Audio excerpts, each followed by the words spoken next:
bonne année si tu regardes cette vidéo au mois de janvier.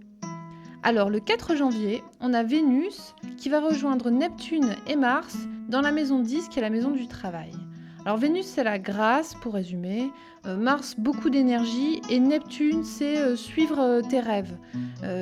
Toutes ces planètes dans la maison du travail, ça veut dire que tu auras beaucoup d'énergie et de grâce à dépenser dans cette maison pour suivre peut-être une avancée dans ta carrière, ce qui fait que ça devrait être un mois assez productif dans ton avancée, dans ta place dans la société et au travail en général.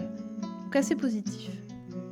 Ensuite, jusqu'au 8, méfiance et prudence, parce que Mercure recule sur la carte du zodiaque.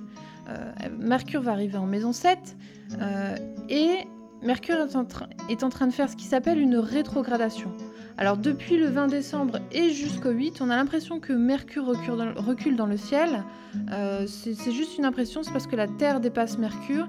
Et pendant cette période, il est de coutume de faire attention au risque d'erreur que cela peut provoquer. Parce que on a les idées qui sont moins claires, on lit pas forcément toutes les clauses dans un contrat.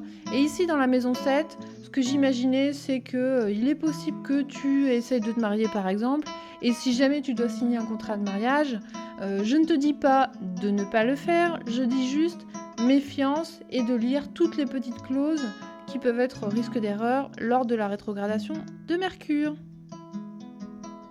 Ensuite, le 12, on a une pleine lune en maison 2 qui est la maison de l'argent. Donc, suite au fait, peut-être que tu dépenses beaucoup d'énergie avec la pleine lune pour faire tes comptes.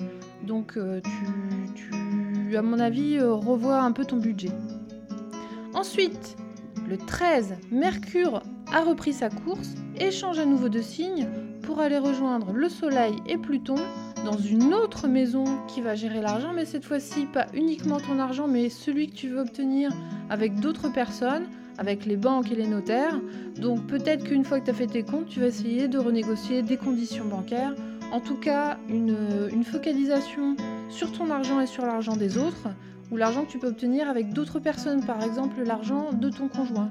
Il faut noter ici qu'on a Pluton qui va rester dans la maison de l'argent du conjoint ou de l'argent des banques pendant encore plusieurs années. Pluton te force à faire un travail de fond, peut-être une profonde transformation, la façon dont tu vas gérer ton argent avec les institutions financières. Cela dit, là on aura un focus sur tes comptes bancaires, les finances communes au mois de janvier. Ensuite, le 20, on a le Soleil qui continue sa course et qui quitte la maison 8 pour aller se retrouver en maison 9. Alors la maison 9, c'est la maison des horizons, que ce soit les horizons physiques ou intellectuels. Donc tu vas avoir envie de étendre tes horizons intellectuels, pourquoi pas voyager à partir du 20. Et si on continue sur la même lancée, le 28, on a également une nouvelle lune dans cette même maison 9.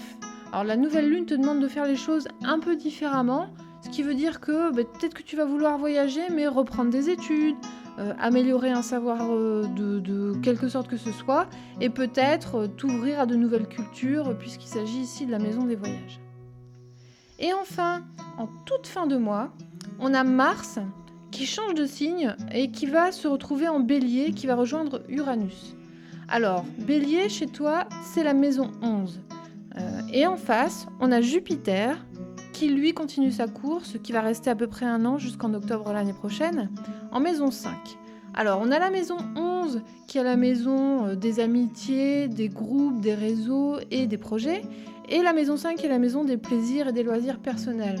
Ce qui veut dire que Mars a beaucoup d'énergie à fournir avec Uranus qui est le grand humaniste, donc beaucoup d'énergie à fournir peut-être pour faire la fête avec tes amis tout simplement. Et en face, on a Jupiter qui, lui, est le grand bénéfique, mais celui qui élargit beaucoup un domaine. Et là, dans le domaine des plaisirs, peut-être que tu vas un peu abuser de la fête, et donc il faudra faire attention à ne pas faire trop d'excès. En même temps, cette même maison 11, c'est aussi la maison des projets, donc des projets communs. Peut-être que tu es en train de débuter un projet en commun avec, dans ton réseau et qu'avec Jupiter en face, dans la maison 5 qui est aussi la maison des projets, mais des projets personnels cette fois-ci, de la création d'entreprise. Donc peut-être que tu dois conjuguer à la fois ta création d'entreprise et tes ambitions personnelles avec des ambitions collectives dans des projets en commun. Voilà, c'est tout pour le mois de janvier. Je te souhaite un très bon début d'année, le Gémeaux, et je te dis à très bientôt.